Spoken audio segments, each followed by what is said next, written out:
What's up, everybody? It's your boy Coach T with Chicago Bears 360 back with another live show for y'all today. Listen, we got a special guest on the building, special guest in the building today. None other than Mr. Justin Lee from Bad Guy Radio, talking Bears, talking socks. Y'all see, I have to represent for Mr. Lee today. Had to put the socks hat on. Hey, he probably be disappointed. I do got a Cubs hat around here somewhere. Anyway, he gonna teach us. He gonna school us up on baseball. I'm not a big baseball dude, so I wanna learn what's going on with this city, with this team, so I can start following the team even closer. Listen, we're gonna talk about that. We're gonna talk about life. We're gonna talk about Bears football, so much more. Y'all know what's next. It's time to cue that new intro. Shout out to J2K Maestro. Let's go.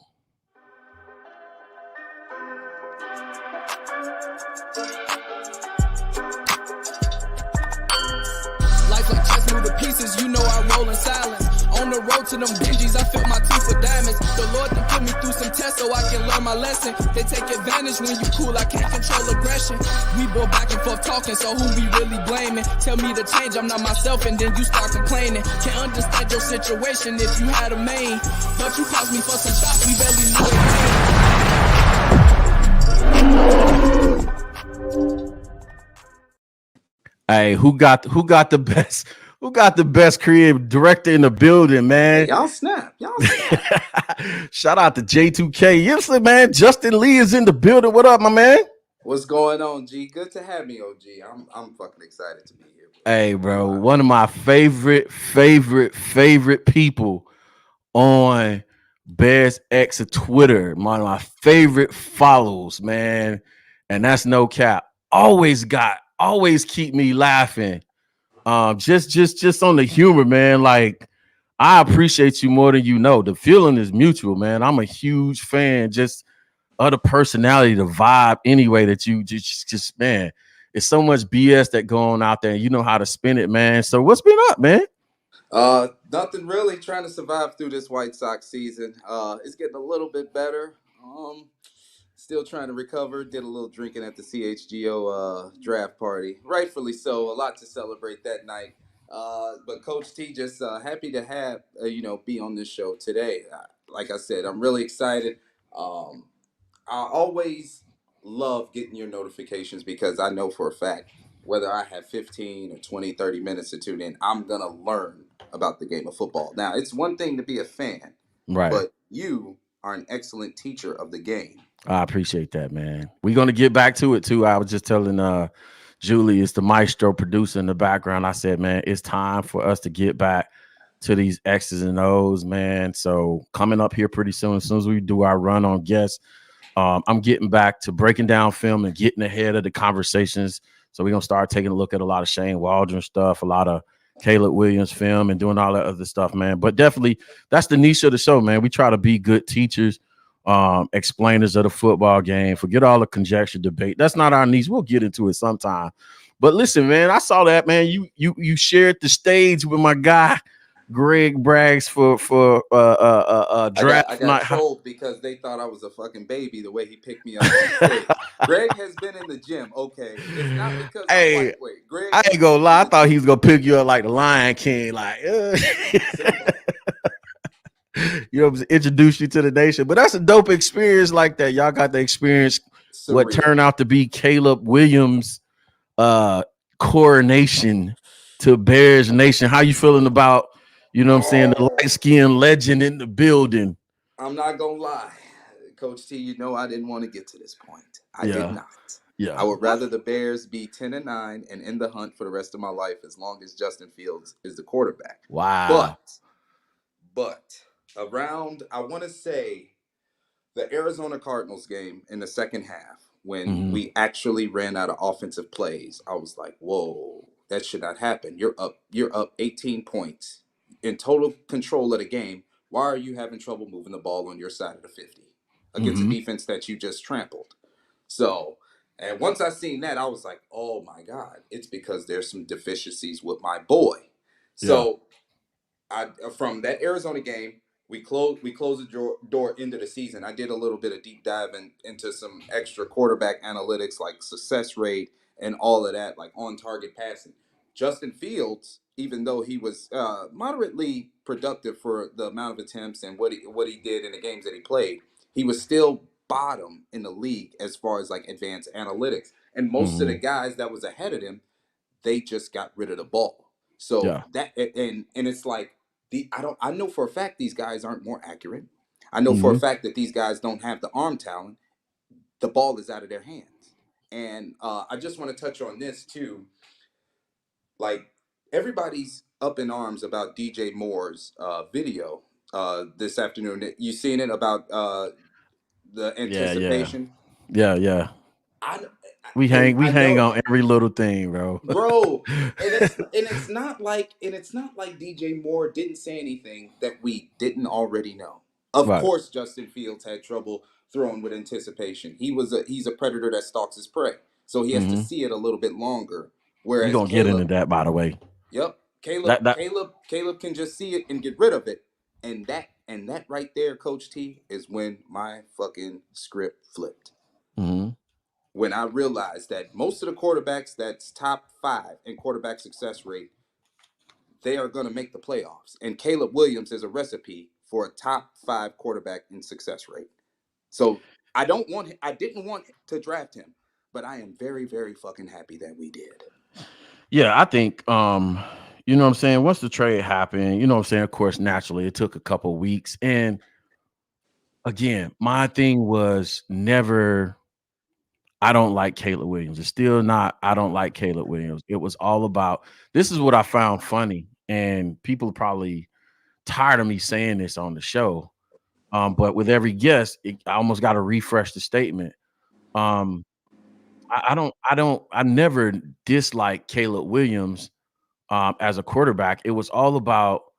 Um, it was all about the haul, right? It was all about still about getting the players, having the Chicago Bears be competitive for years to come. So even if we win a Super Bowl in the next 3 years, there's still this the hard task is to have us be a perennial NFL staple where they're talking about us on the national shows. It's almost like they talk about Green Bay when Green Bay is not even deserving of the conversation of being in conversations like that. They got good credit with the national shows, with the media. And it's a little bit different for me, I admit it. And I'm very aware of it. I've seen a Bears Super Bowl in my lifetime. You know what I'm saying? So I realize a lot of people haven't. I'm sensitive to that. I'm aware of it. But still, I've having seen the Bears Super Bowl in my lifetime. I'm telling people, look, the thing that you were going to want is not a Super Bowl. You're going to want us to own the NFL for a number of years. So I thought, again, that was the path to that, right? Regardless of whether Justin stayed or not, it was going to be the thing because, hey, every year, every other year, it's going to be a dude that comes out and they're going to be like, he's generational. He's the next few things. So if you don't get it this time, you know what I'm saying, get it the next time. So I'm not at all disappointed that we got Caleb Williams. The thing that I have now going is the majority of my takes are still in place with he has to come in, and we're going to hit on a little bit of this anyway. He's doing the right thing right now. He's going out there and working with DJ, Keenan Allen, Roma Duze. He's definitely doing what he's supposed to be doing right now because you have to get that timing and stuff down.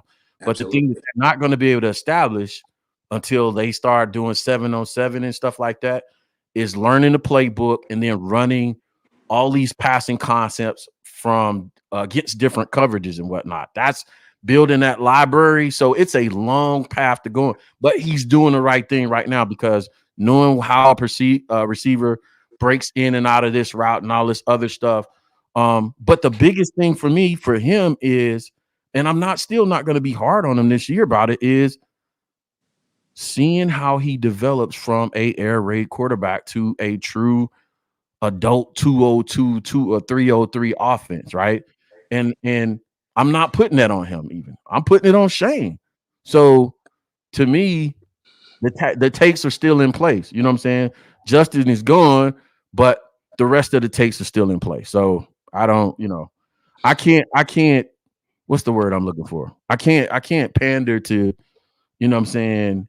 Caleb stands any harder than that. Like I'm not gonna totally move off the take and say I'm just throwing everything out the door. But I'll shut up. I want you to talk.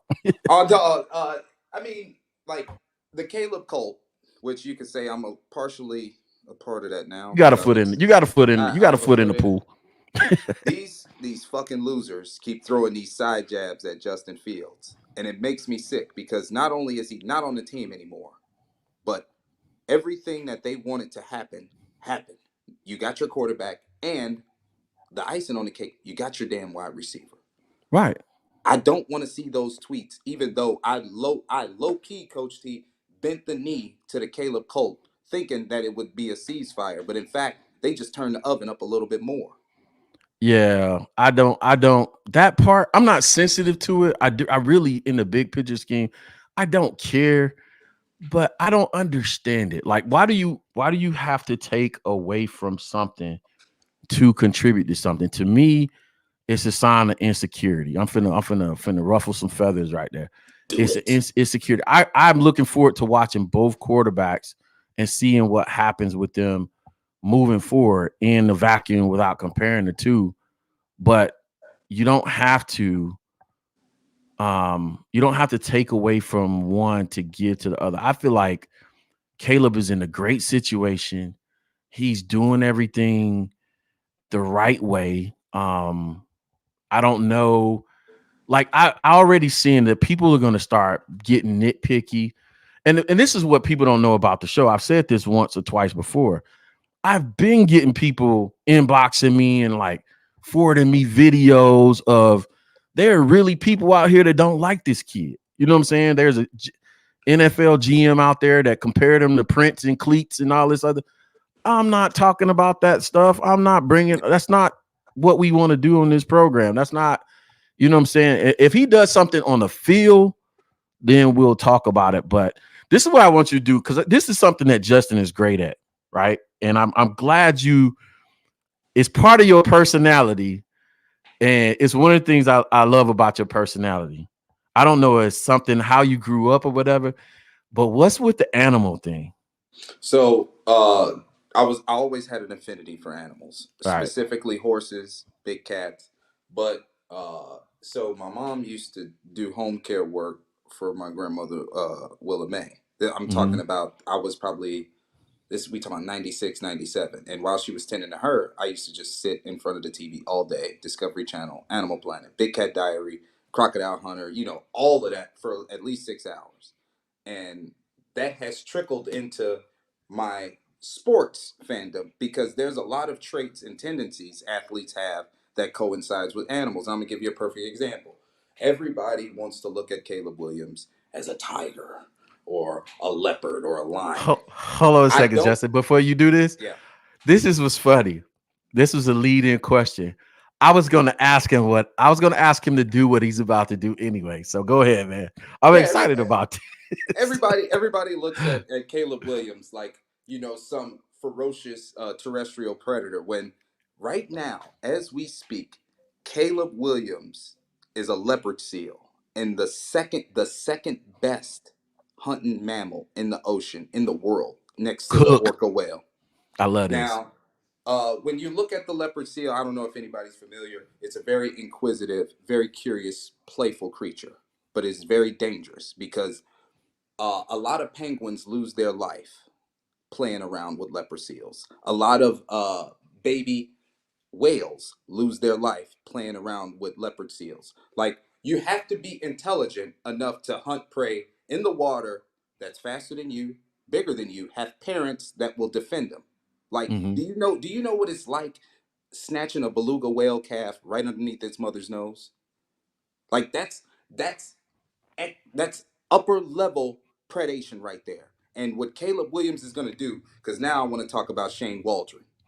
What Shane Waldron's going to do with this two tight end set, he's going to put a lot of traffic and panic in the interior of the field, and a lot of dime backers are going to have to make a decision. When Penguins get flustered, they go on in a lot of different directions. They're trying to evade predators, and sometimes they land right in the jaws of Oh, death. all right. So here it is. I'm tracking with you. Watch this. So the Penguins are the smaller DBs in this situation being put in a compromised position, right? With the 12 and 13 personnel sets. Listen, this is next level nerd stuff right here. If you're not Yes. tracking, you can't get with it. But I'm showing you how I'm tapped in. Let's go. Imagine Keenan Allen on a, let's just say, I'm not gonna say a pick play because those are illegal in the league, but Mm-hmm. feeding nickel cornerbacks right into Cole Kmet, Mm-hmm. sealing off rub routes. That's something we didn't have, Coach T. Mm-hmm. No rub routes, no way to shed defenders. No rubs, no picks, no Yeah, it's so I always say, and this is in my offense, right? When you can't beat man coverage, you have to run rubs, picks, and it's a little ditty I say, put rubs, picks, and something else. It's not dicks, but anyway, go ahead.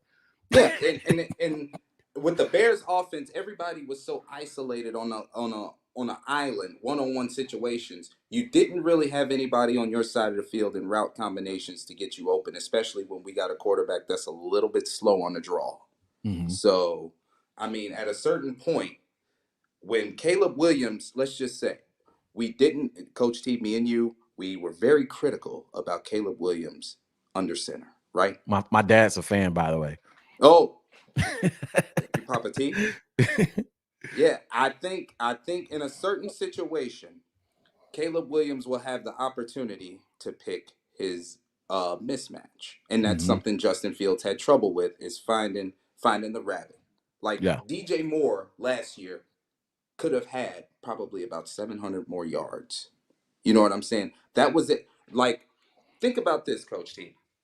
There were a lot of layups that were left on the field because the ball was held a second or two too long. Look at Mm-hmm. how many times Darnell Wright had to fight for his life 6 and 7 seconds in a sequence more than once in a drive. So not only you're turning your offensive linemen into cover cornerbacks because they have to stay attached to somebody longer than they would want to. It's crazy because we think of Justin Fields as a super athlete. He can create and all of that. But when you take a step back, some of that creation was to the detriment of the team's growth because I do not want a guy that's aggressive like Darnell Wright or Tevin Jenkins in pass pro. I don't. I want them Mm-hmm. eating people alive, Right. and it Let, sucks. let, let me ask you this. So Yeah. so only conflict I hear with the message is when everybody throws up highlights of Caleb Williams, they only want to show the hold on to the ball super highlights, right? Um, but I agree with you.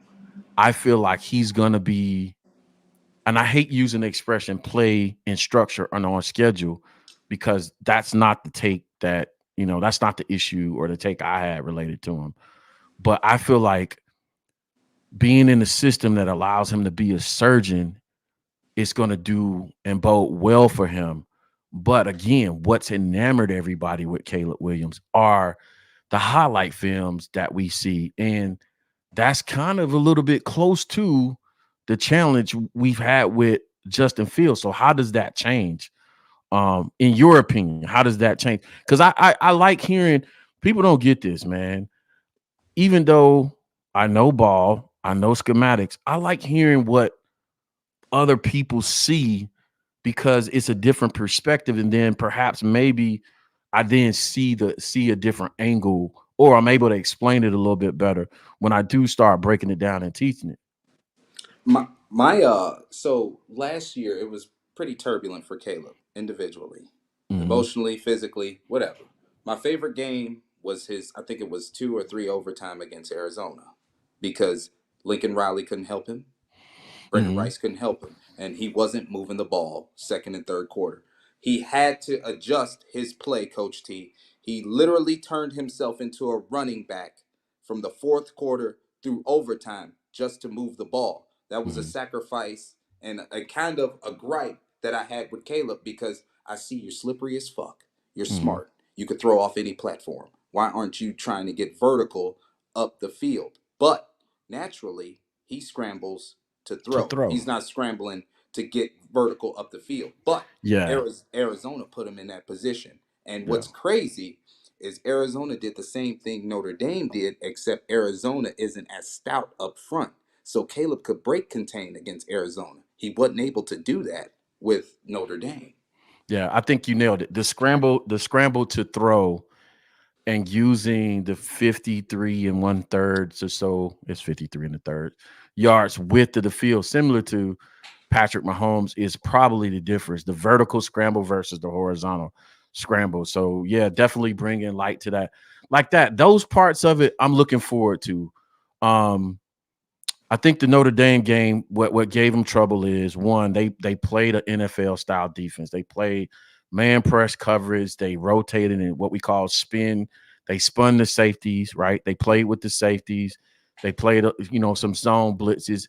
It's going to be interesting to see how, because Al Groh is, for all intents and purposes, Al Groh is an NFL defensive coordinator up there in Notre Dame. That's where he's cutting his teeth on. So it's going to be interesting to see how he manages it. But again, having learned a lesson from the Luke Getsy experience, I know going into the season is not to focus my attention first of all on Caleb. I want to see how Shane puts him in position. That's the question that fans should want to hear first and foremost. Is Shane putting this offense in position to succeed? Is he giving him answers, right? From a schematic standpoint, is the scheme built to win versus the coverages, whether pass game, run game? Are we winning the numbers game in the box? Are we keeping defensive coordinators keisters tight in terms of knowing when to rotate down? I'll give you the prime example. I think it's Elijah Jones, the guy, BC corner, ran into him at the Senior Bowl. And he didn't know I was following the Bears. I was, basically blacked out in civvy gear. And I said, man, what did that defensive coordinator that just went up to the Bears like to do, right? He was the former head coach at Boston College. Oh, he likes to run a lot of single high safety, send pressure, right? So he wants to show pressure and have people fall off, right, into coverage, right? How does Caleb respond to that is exactly what I want to see. But more importantly, how does Shane strategically put him in position to do what he has to do to beat him in that situation? Give me your Nat Geo motivation. It might be too early for this, but I'm gonna jump into it anyway because there's a second part to this Justin Lee animal analogy gift that he has here, right? But he without even trying sometimes, and I'm putting him on the spot, he gives these motivational speeches. This is why y'all gotta follow, dude. I gotta have him on the show on Sundays, particularly, because he gives these motivational speeches, and I haven't laced up a pair of cleats in years. And I'm like, man, like that's a gift.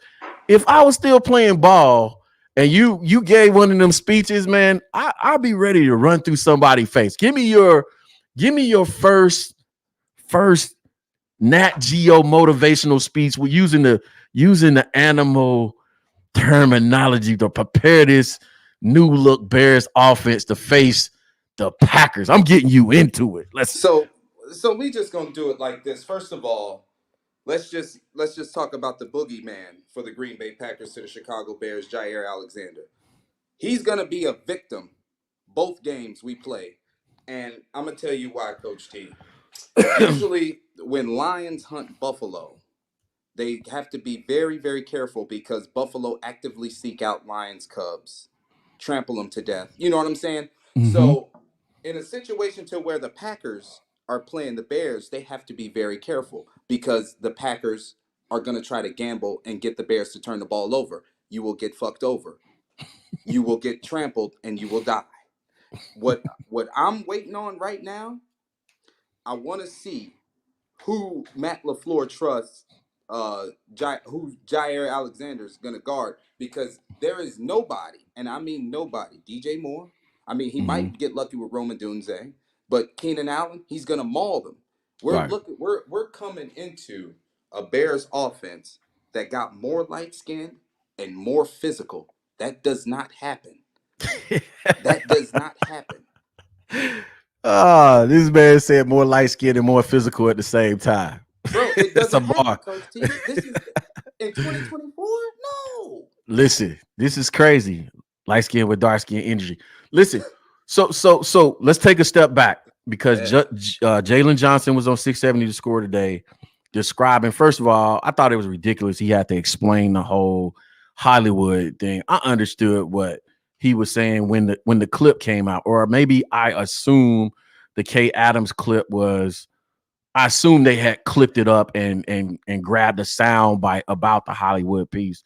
So I didn't think he was taking shots at Caleb. But come on, guys, let's stop being.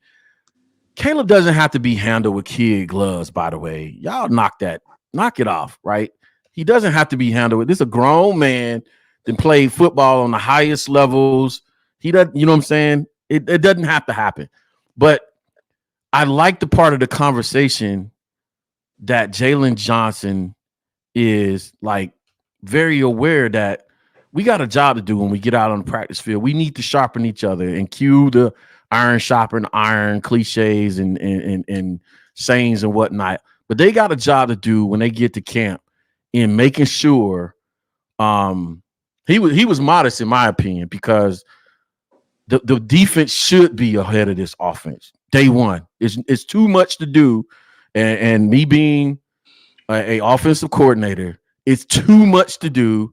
There's too much to learn. Install, play design, install, calls. There's too much nuance to offense football. They should be ahead of this offense when they go out. What was your thoughts on when you saw clips of Jalen and his responses to, hey, this is how it should go, but it's going to be fun and we're gonna get after their ass. Absolutely. And I think one of the biggest tools that the Bears can use to aid Caleb's development is Eric Washington. Because now you're going to have to play against a defense that not only are going to run stunts, but they're going to be disciplined. And you got Tyreek Stevenson and Kyler Gordon damn near on the cusp of 2 all-pro seasons. If our defensive line can hold up, they're going to eat on the outside and the interior too, because Kyler Gordon loves sticking his nose in. I love the fact that the Bears secondary is lining up to practice against Caleb Williams. Lining up. And at a certain point, if we're going to sit here and acknowledge the fact that I think the Bears got a top 5 defense, Coach T. Absolutely. In the whole association, Caleb has to practice against a top 5 defense every day. How many quarterbacks can say that? Lamar? Rookie quarterbacks. I mean, hell, you got to think.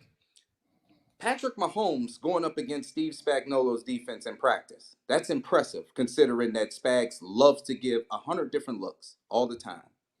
That's why it took Pat so long to read a field, because in practice, there was a lot of fucking information and a lot of different bodies moving to where he had to find a rabbit.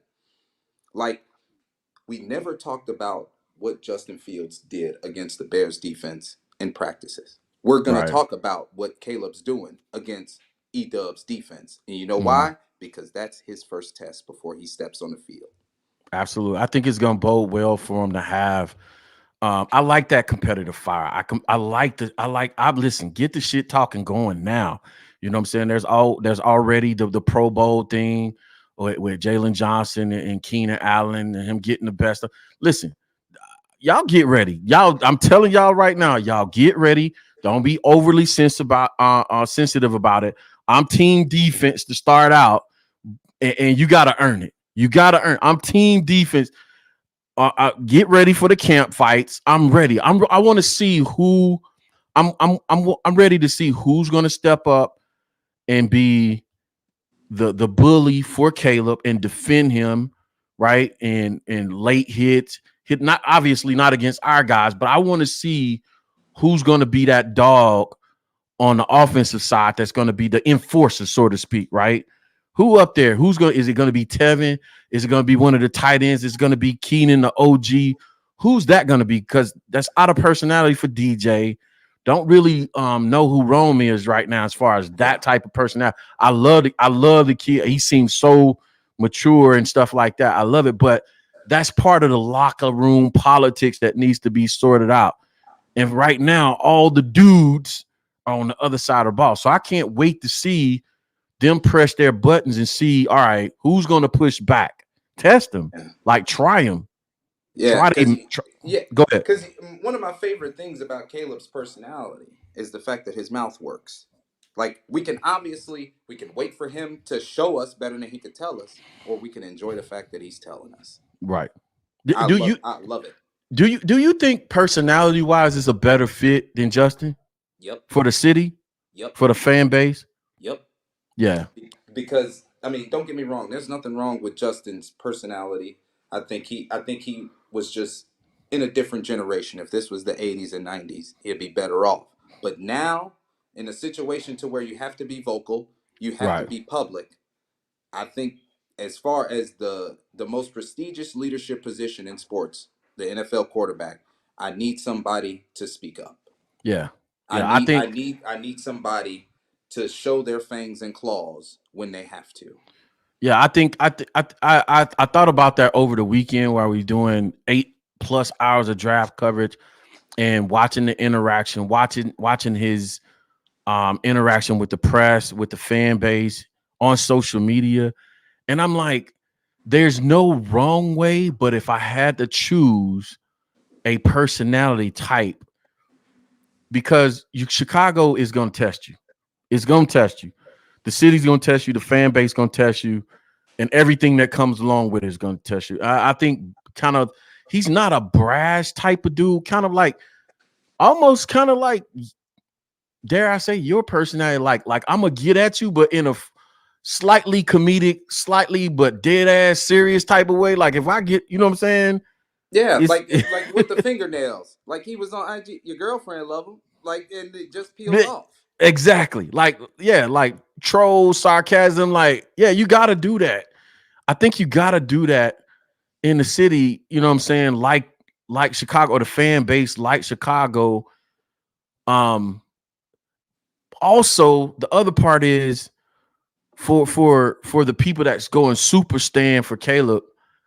The part that I didn't understand is I love the personality type. I want y'all to match his energy, because they're not matching his energy to me. Like they're not, the super stands are not matching his energy. When you say, all right, prime example, I'll call out an instance from this weekend. Popular show, our boys on the show. I'll call out the show. CHGO, there was some kind of debate with Woot and the boys on CHGO about beating the Packers. And my only reply as I listened to that debate was, how would Caleb answer the question? Hey, go ahead and cue the what would Caleb do wristbands. Let's go ahead and take off on the patent on that. What would Caleb do wristbands, brought to you by Coach T. What would Caleb do? How would Caleb answer that question? I'll ask you. Go ahead. Cue it. Julius right on point with it. Cue it, Julius. Afraid of. Run it again for the people. Everybody out there. What are you so afraid of? What are you so afraid of, Mr. What's his name? Cap put that out during the offseason. Now I'm repurposing it for another reason. What are the super stands so afraid of? I'll ask you. Green Bay, beating Green Bay. How would Caleb answer that question? Because everybody else was like, oh, I'll take one win versus Green Bay. I'll take one. How would Caleb answer that question? Caleb, well, after we beat Green Bay 2-0, I'm praying to God we see him in the NFC title game so I can get the trifecta. There you go. That's the Caleb answer. Yeah. Like, what? Hit him with the sound again, Julius. I want to know from everybody out there, what are you so afraid of? Why not, man? Why?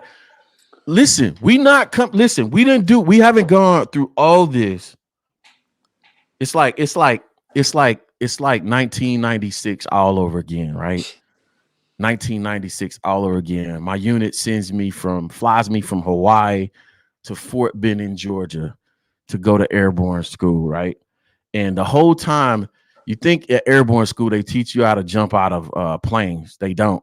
They teach you how to fall. We spent more time learning how to fall than we did how to jump out of planes. Learning how to correctly fall. It's called a parachute landing fall, a PLF, with 6 points of contact, right?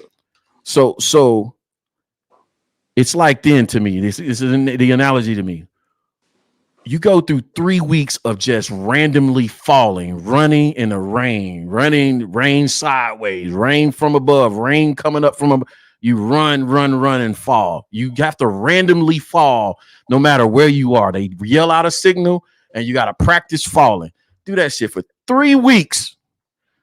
And so come jump week, jumping is a breeze.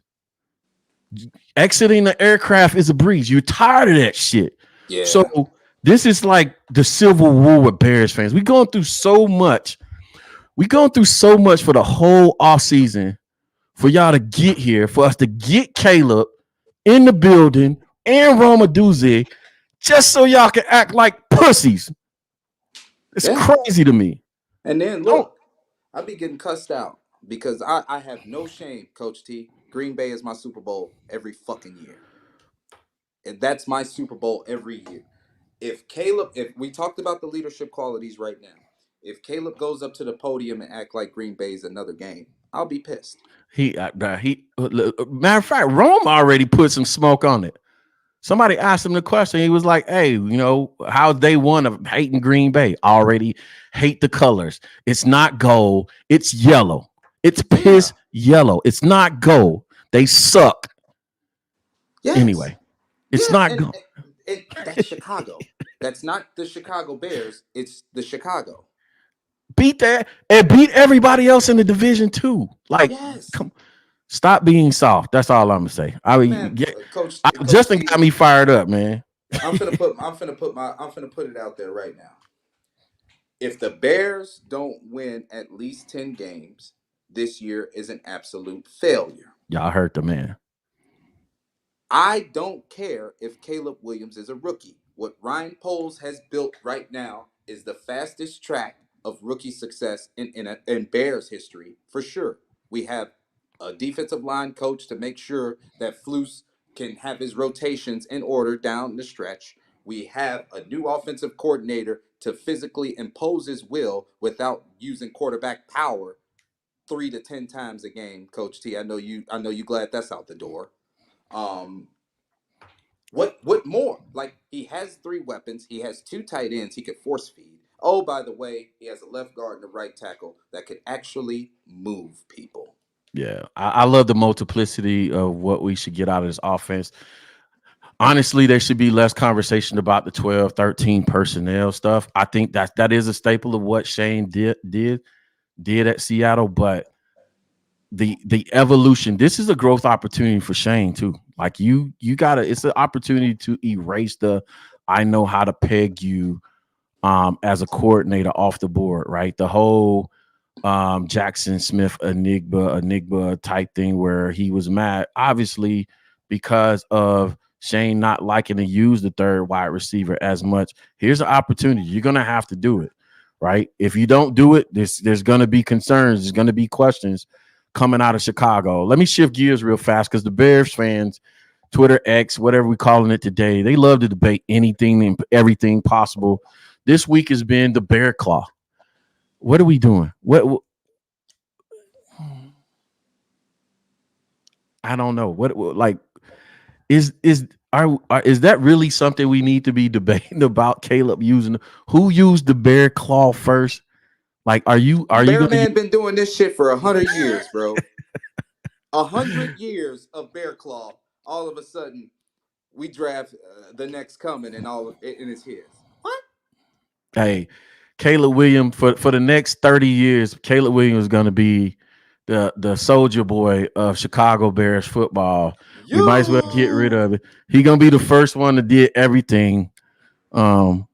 for Chicago Bears, for especially the young people and the young kids. They don't know Bear Man. Shout out to Bear Man, by the way. My wife loves Bear Man. Bear Man is an OG.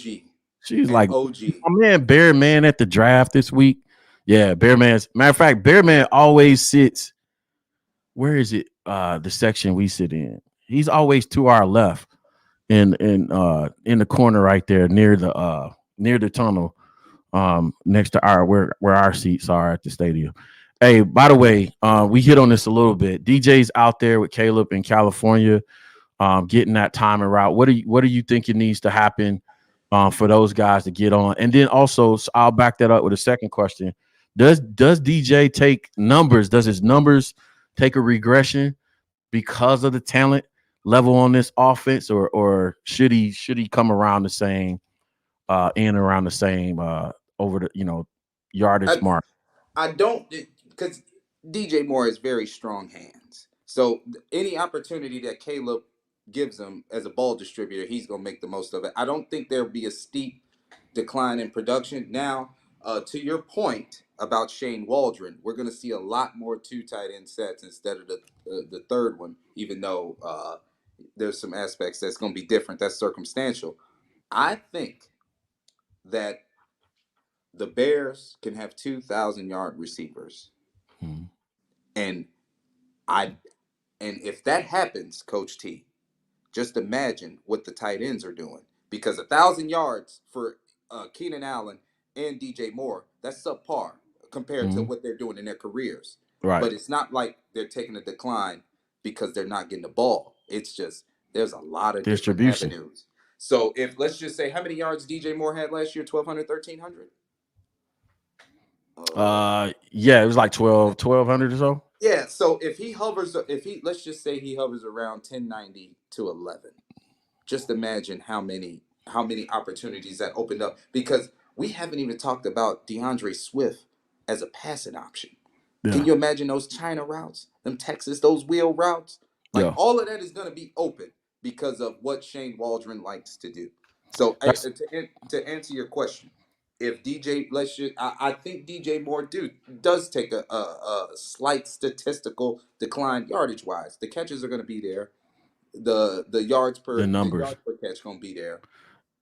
Yeah, I can see that. That if people were to ask me how would I use the weapons we have right here, it will be straight simple to me, right? I know we're set up to do the 12 and 13 personnel stuff. So outside the 20s, maybe even the 30s, that's where I open it up. I'm multiple. I'll use some 11 personnel, right? And then when we get maybe towards the 25, 20, then I'll start rolling out the big boys. I'll be like, okay, because in the red zone, you have to run the ball.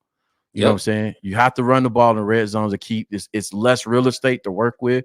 You try to go tight. You try to go tight formations, bringing everything in so you can stretch the field horizontally. Horizontally, right?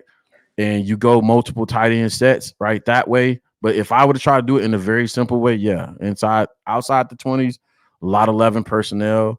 And as we start getting close to the end zone, I start going a lot of 12, 13, you know what I'm saying? Because we have the ability to play both ways. 3013 put this graphic out earlier this week. What was this, 29th? Yesterday, whatever the case may be. I'm going to go down these names and list of NFC North offenses and talent at each position. And I want you to tell me who has the advantage, right? Bears, Lions, Green Bay, or Minnesota. I'm not going to stop with quarterback. So Bears, starting with the Bears, Odunze, Laporta, Dobbs, Hockenson. Yeah, I like the Bears. Like Odunze. Yeah, I like Odunze. Now, are you going to home cook this? Are you going to home cook all of these? No. I just like Odunze because I think him and I don't think Sam Laporta has good, strong hands for a tight end. I just think he does a real good job running routes and getting open. Like, if you see a lot of his fucking touchdowns, he was the only guy on that side of the field. I think Odunze could get a little bit more. I'll say this about that group. He has to prove it. Odunze does, but I feel like if I do what a lot of people did with the whole ceiling with Caleb Williams and Justin Fields thing, if I had to say his ceiling between him, Laporta, Dobbs, and Hawkinson, he definitely has the greatest ceiling. He could take over. Like Dobbs, I don't think Dobbs can reach a Dunza level of stardom in this division. The next group: DJ Moore, Williams, Reed, Addison. Ooh, now you know what? I'm gonna get laughed at. I like Watson out of Green Bay. All right, you skipped over a group. Let Ooh. me see. Did I call out Watson? Watson's in the next group. So in this group is Moore, Williams, Reed, and Addison. Oh, okay. Well, damn, because I like Jordan Addison too, Coach. Head to head, Moore, Williams, Reed, Addison. DJ. No, give me Jordan Addison. I'm sorry. I mean, I know DJ Moore is cold, but I love Jordan Addison. I got an affinity. All right, I gotta go with DJ on that one, man. DJ. No. I'm not gonna do the whole home cooking. No, so here's the only reason, right? For me, it's the running back at the wide receiver position type of dynamic. Even though DJ resists the want and the desire to be a Debo type wide receiver, he just can do it. He can do it. He needs to embrace it. All right, next group: Keenan Allen, St. Brown, Watson, Jefferson. Woo-hoo. That's a hot group, bro. Jefferson. Yeah, just give me JJ. Can't go wrong with a Justin there. Yeah. Fuck, but you got to think though. Keenan rank them. So Jefferson, Allen. What was the last two? St. Brown and Watson. Yeah, in that order. I think Christian Watson ceiling is higher than Amon-Ra, but Amon-Ra's a fucking dog. He's just a dog.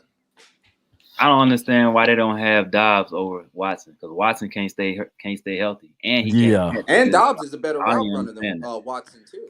Watson Watson's one of them freaks, but his hands ain't as good as Dobbs, and he can't stay on the field. So why is Watson over Dobbs? I don't understand that. I like Jefferson, the complexity, St. Brown, Allen, and then Watson. Watson's definitely last of that group. Yeah, for sure. Health situations aside, next group is the running backs: Swift, Gibbs, Jacobs, Jones. We don't get a chance to get rid of Jones out of the division this year. By the way, this dude. Yeah, give me Aaron Jones. I'm sorry. He need to cut that shit off his head. He looking like Stevie Wonder, but I like. Let's put this group in order because let's rank this group because this is an interesting group. This is so if I want to take a step back too, if we go back to the Dunze group, this is why Shane may be one of the reasons why Shane gets him on the field, because if we're in the shootout, I won't roam on the field. Play styles matter. I think we can, I always talk about styles make fights. It depends on who the opponent. We can fight a number of type of ways, but if we're in the shootout, Rome's on the field. So I want to rank Swift, Gibbs, Jacobs, Jones. Obviously, Jones, your top dude. Who's next? Josh Jacobs, Gibbs, and then Swift. I can't even fight that. The only thing I would say about Gibbs is the only thing I would say Gibbs. Shout out to Gibbs, by the way. He's from Dalton, Georgia, Dalton High School. Only thing I would say about Gibbs is this: he's a dynamic playmaker. I don't like the fact. If I remember correctly, he had a big fumble in the NFC Championship game. Absolutely. That bothers me. Like, I like a veteran running back in big game moments that can still get it done, but I don't think that's worthy. That ranking in order, you know what I'm saying? I think Swift can have an opportunity to have a breakout season, but it's the same thing with Swift that Julius said with Christian Watson. Like, I don't want to worry about your health, but it's a necessary conversation, especially at the running back position. Let me ask you this: Does Jacobs the out of the backfield threat receiving the ball the way Jones is? No. See, to me, Jacobs gives them a little bit less in Green Bay, dynamic in their offense. He's a different type of back than I mean, they could try and throw him the ball and stuff like that, and they can expand his toolbox that way. But I just don't think he's the same back as Jones, so he doesn't present the same challenges. No, I mean, like Green Bay throwing the ball to Aaron Jones is more dangerous than Josh Jacobs coming downhill. Yeah, so, I was gonna say that. I think Aaron Jones is more dynamic, but Josh Jacobs is more of a pure runner. Yeah. Last group is the Qs. The quarterbacks. Obviously, Williams, Goff, Love, McCarthy. Goff, Williams, Love, McCarthy. That order. Goff, Love, Williams, McCarthy. Yeah, give me. Obviously, I'm rolling. All right, let's project. Let's take it to the next level, right? Let's go ceiling. Fuck. Let's go ceiling. I think right. Caleb got the ceiling, but it's really hard to duplicate Jared Goff's career because he's had an outstanding career, considering the fact that LA low-key tried to give up on him. In Detroit, that's big time, yeah. And I love those type of stories. I would agree with you. I think Caleb's ceiling is crazy compared to this group. That's why so much emphasis for me is on the development. I'm gonna be on your ass, Shane. Pause, no Diddy, all season long. If you're not getting it done in development and the plan, we cannot ruin this kid, man. We cannot. I'm not assuming anything either. We cannot ruin this kid. We gotta do it the right way. We got to build them, blend them, bring them in the right way. Y'all know what's next. What you up to, Julius? Let's slide, man. Let's move them over to the DM section. See if we got some questions, some comments, some people we want to highlight.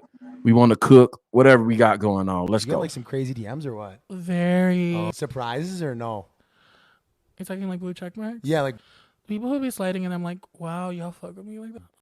Y'all rock with us like that. This Coach T with Chicago Bears 360, the maestro. The producer on the back end, Jay riding with us, and none other than Mr. Justin Lee on the ones and twos, joining us, Mr. Bad Guy Radio himself. Bro, talk to me about these here socks. I started to mix up and say the Cubs. Freudian slippage there. Talk to me about these here socks, man. Where do I start? Where do I start? I know nothing about this team. I just like that black and white. Black goes with everything. We were okay from COVID 2020 going into 2022. Last year is where we fucked up because we got a guy who's not only has managed before, but he has no inclination on how a baseball game should be managed. So basically, he's better off in a front office role, fucking 1,000 feet away from the team, and we hired him to manage the team. Now, it gets worse. It gets drastically worse because you have a rookie manager having to deal with a team at its talented floor. So all of your best players are hurt. Tim Anderson is in Miami. Jose Abreu is in Houston. Dylan Cease is in San Diego. I'm going into the season thinking we're only going to win 10 out of 162 games. Wow. So once again, the most Chicago thing ever is we're having conversations about coaching and development, and what are we doing? What's up with Jerry, man? What? Jerry doesn't care no more. Jerry does not care. I think it'll be a little bit disrespectful if I spoke on this, but I'm gonna say it anyway. I think when Jerry's wife died, a lot of his ambition to win and succeed and show somebody, because at a certain point you're a billionaire. Ain't nobody gonna tell you they're proud of you. Nobody. Right. Jerry lost the one person that was probably in his corner. That's fucking hard to do. Even when I argue with Asia, sometimes I feel defeated. Just imagine you losing your one and only on top of the business baby that you have is at the floor. I'm talking about Bulls and White Sox. So at a certain point, I kind of feel for Jerry because this is a problem that money can't fix. Yeah. This is a problem that a championship can't fix. Yeah. Yeah. So You're so high up that nobody can course correct you. You know what I'm saying? Yeah. It's the whole adage of the stinky fish tank, the dirty fish tank. You don't even know it's dirty, and you don't have anybody in your corner to come along and tell you, you're in a room that stinks right now. Yep. I got a saying, man, even the Bentley has blind spots. That's why I keep my lovely wife close to me, because guess what? She need to be able to point out my blind spots for me. Let's slide to the DM section. Let's see what they talking about over there, Julius. We're going to get into some more Bulls and Sox stuff. I'm just done with the Bulls, bro. Yeah, me too. I can't digest this new Euro basketball soft stuff anyway. Like that part, stopping the game every 5 seconds for a foul. That stuff is crazy to me. Berlismo in the chat said had we scored 24 points a game, we would have won 11 games last year. That's got to be the standard, minimum 24 points a game average. I absolutely agree. Yep. Like, again, man, I like it. The wild thing? The wild thing is, again, people like myself, people like Berlismo, people that wanted to keep Justin. Now it's like you going from the other extreme. Like, okay, it's not that we didn't support the idea of having a new quarterback, but listen, we not finna sit here and pussyfoot this thing. It's still we got to go kick everybody ass. We want to win 11 games plus. We want 10 games plus. We want to go to the playoffs. We want. I don't even damn the quarterback stats, but I'll throw a line out. I'm not scared to throw a line out there for Caleb Williams. Yeah. I was saying 32-50, 24-12, but the way he's come out, I want at least 500 more. So give me 37-50, you know what I'm saying? 28-10, you know what I'm saying? Because he's giving that type of energy. Like, I don't think it'd be too much out of the realm of possibility to have Caleb pegged around CJ Stroud's rookie year. You won't probably have the yardage because attempts won't be there. Houston had a really tough time running the ball. That's why CJ Stroud had his success rate was so high, is because they had him killing people on first and second down, absolutely destroying defenses. He was in third and short the whole season, Coach T. Literally. And Jordan Love too towards the end. Well, I'll take that back. Towards the beginning, that was Jordan Love. Yeah. Jordan Love was third and short all the time.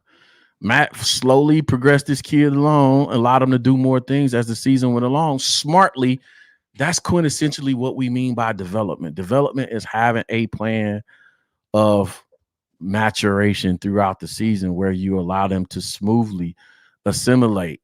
Who else we got out there, Julius? Shout out to the 360ers, by the way. Levante Rogers in the building. 10 Levante in the building. Always got the trenches covered for us. 10 wins at minimum. Playoffs or no, Levante. Next. Caleb Goff. Caleb 1B. Love McCarthy. Goff. You Caleb. Want to know something weird, Coach T? Mm-hmm. I think Jordan Love and Jared Goff are the same person. Just one's a little bit darker. A little bit darker. I'm serious. Both are big rats that could sniff out cheese. If there's somebody open, I don't care if it's 10 yards down the field or 60 yards, they will find you. Hey, I knew Justin was going to be good for the animals impartations at some point. Yeah. No, that's funny, right? Because they kind of are the same dude, right?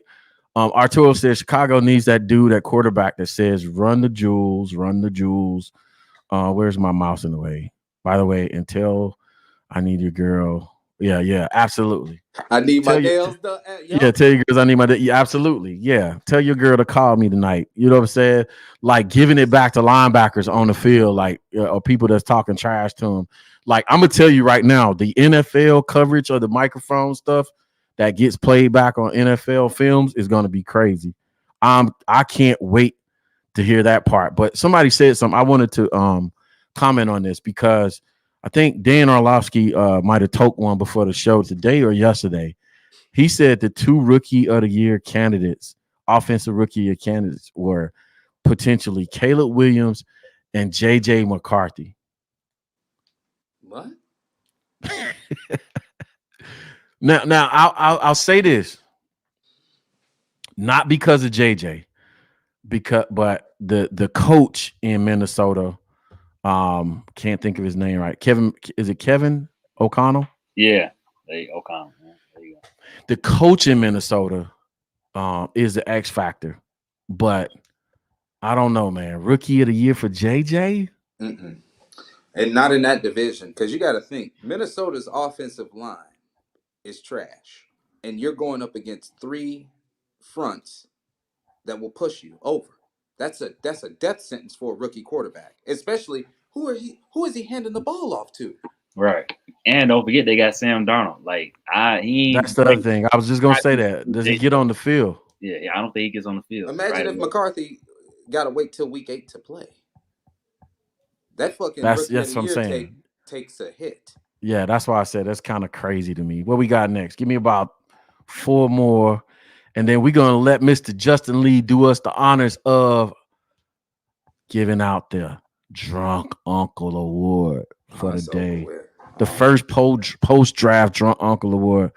McFat says Stroud also had a couple coaches on offense with pro quarterback experience. I agree. I really love Buddy up there at Houston. Always talking about. We're gonna talk about this a lot with Shane. Always talk about how can't think of his name, but definitely Green Bay's coach LaFleur. Yeah, does a great job of drafting windows to throw receivers open. Buddy up there in Houston did the same thing.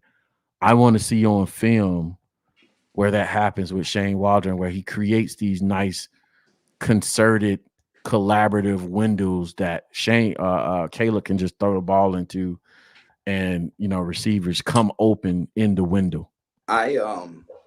I'm probably gonna get killed for saying this, but I think Matt LaFleur is the best coach in the NFL. I ain't mad at the tape. Salute. It's shot o'clock. I know you can't have one, Coach T, but this for you and Julius. Yeah, no, take one for me for sure, man. My kidneys were absolute shut down. But I'll slide a Eddie for you on this weekend.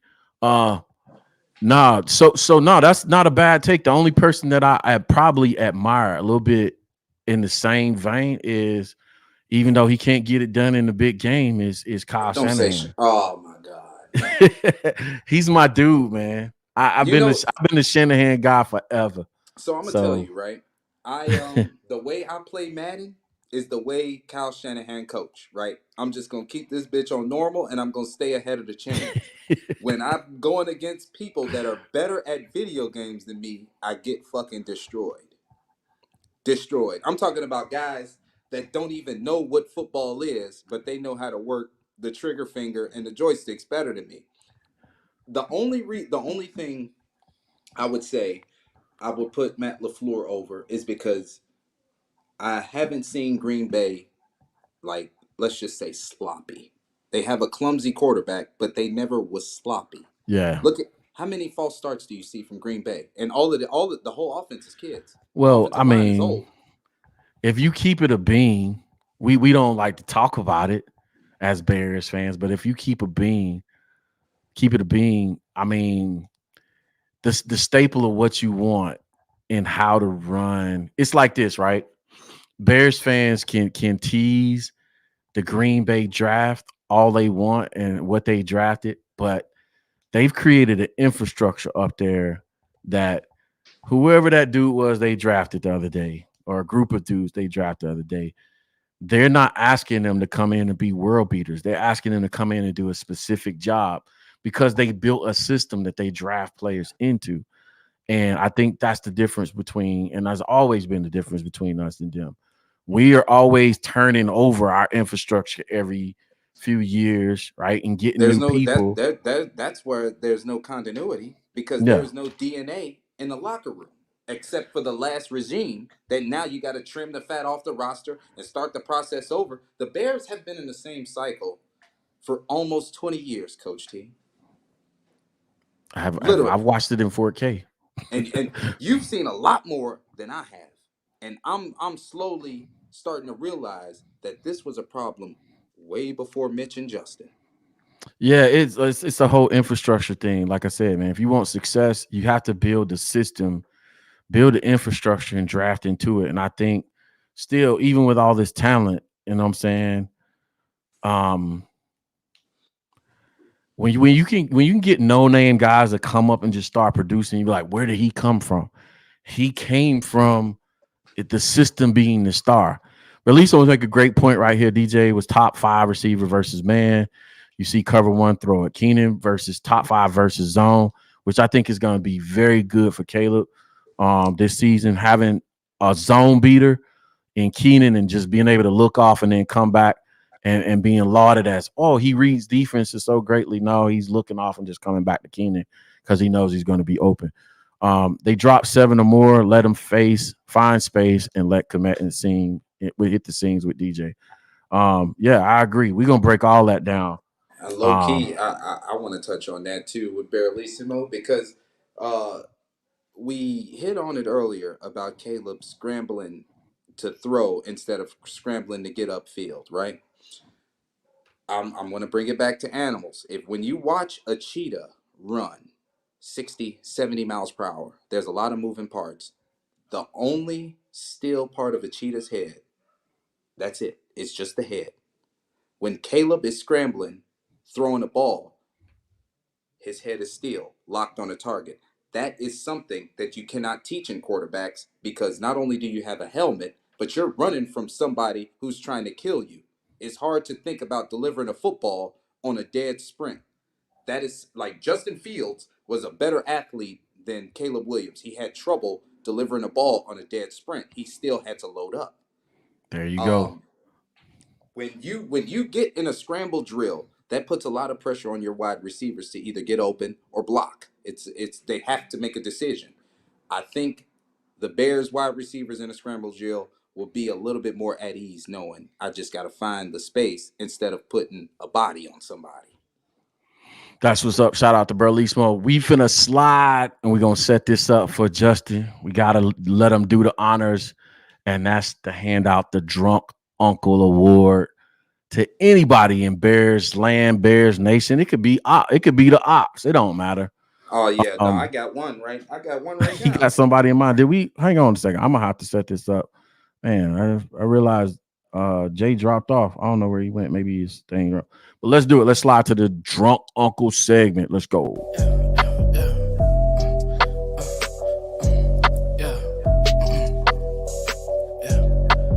Anything is possible, got feelings in my cup. I see everything in double, got 2 blunts, I'm rolling up. I've been walking in a circle, no expression, now I'm stuck. 34 the client calls like Giannis chasing bucks.